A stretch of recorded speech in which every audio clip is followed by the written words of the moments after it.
देश की सबसे बड़ी इंजीनियरिंग परीक्षा आईआईटी में पढ़ाई करने के ख्वाब देखने वाले छोटे शहरों के छात्रों के अरमानों पर देश के मानव संसाधन विकास मंत्री कपिल सिब्बल की एक और कुल्हाड़ी गिर सकती है, क्योंकि अगर उनकी चली तो इसकी प्रवेश परीक्षा में बैठने के लिए अब 12वीं में 60 की बजाय 80% नंबर होना जरूरी कर दिया जाएगा।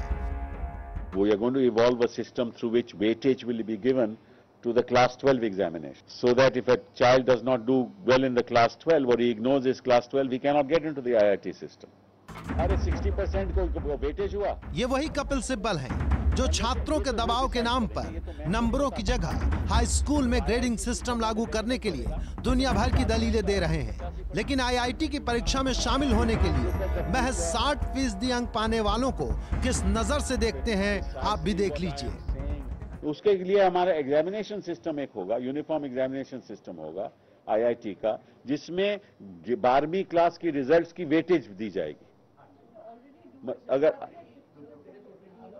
अरे 60% को वेटेज हुआ, 60% को वेटेज हुआ, 60% को वेटेज हुआ।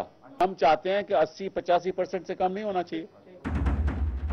मानव संसाधन विकास मंत्रालय ने आईआईटी जेईई का कट ऑफ तय करने के लिए अतिरिक्त सचिव की अध्यक्षता में एक कमेटी बनाई है। ये कमेटी 6 महीने में अपनी रिपोर्ट दे देगी कि कितने नंबर पर आईआईटी जेईई में प्रवेश की पात्रता पर ताला लगा दिया जाएगा।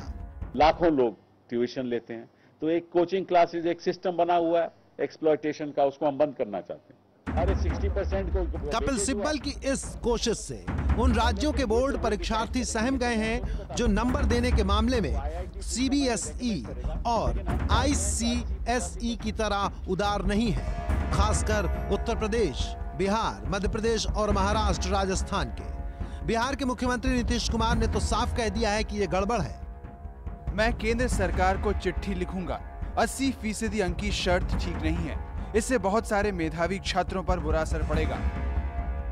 अभी तो विरोध शुरू हुआ है, लेकिन जैसे जैसे कपिल सिब्बल की कोशिशों का खतरा लोगों को समझ में आएगा, उनकी मुश्किलें बढ़ती जाएंगी, जो छोटे शहरों, कस्बों और गांवों के करोड़ों छात्रों से देश के बेहतरीन तकनीकी संस्थान में पढ़ने की पात्रता छीन लेगी।